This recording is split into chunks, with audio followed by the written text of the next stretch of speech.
kauban nagulugnay kag nagpreparar nga maglakat sa uma agud mananong. Ang iba nagahimo sa ilang mga buluhaton kag ginahimos ang mga galamiton sa panguma.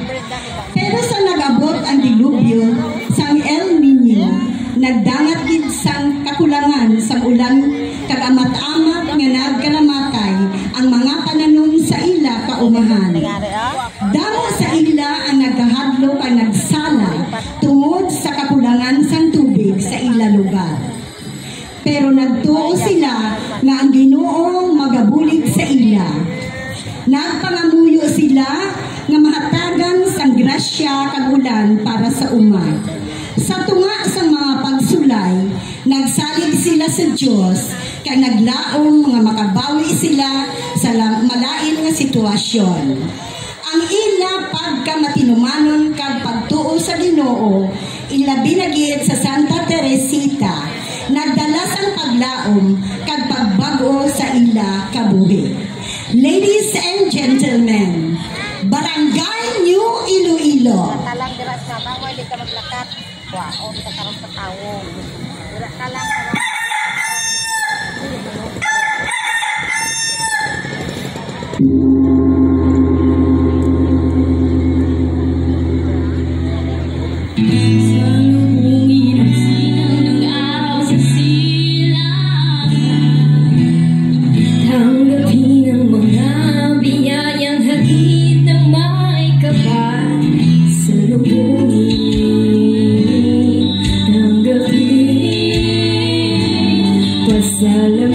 pasalamatan, ipamahagi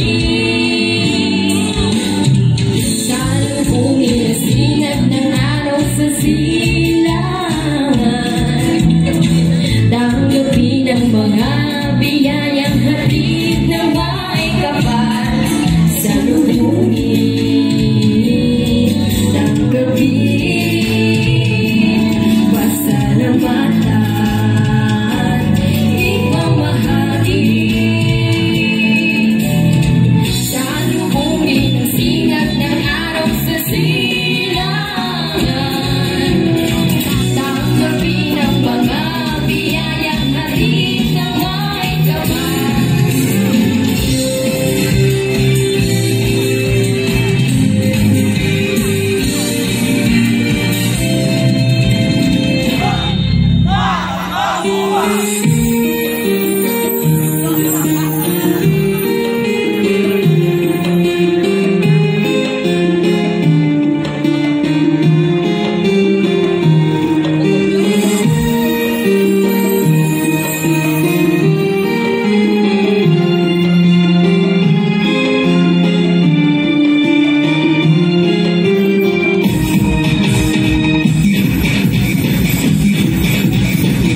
South Cotabato, inaasahan ang matinding tagtuyot sa mga susunod na buwan na magdudulot ng katapusan sa supply ng tubig at pagbaba ng ani ng mga magsasaka. Samantala, nanawagan naman ang mga opisyal sa publiko na maging maingat sa paggamit ng tubig at makipagtulungan sa mga programa ng pamahalaan upang mapagtagumpayan ang hamon ng El Nino.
lalaki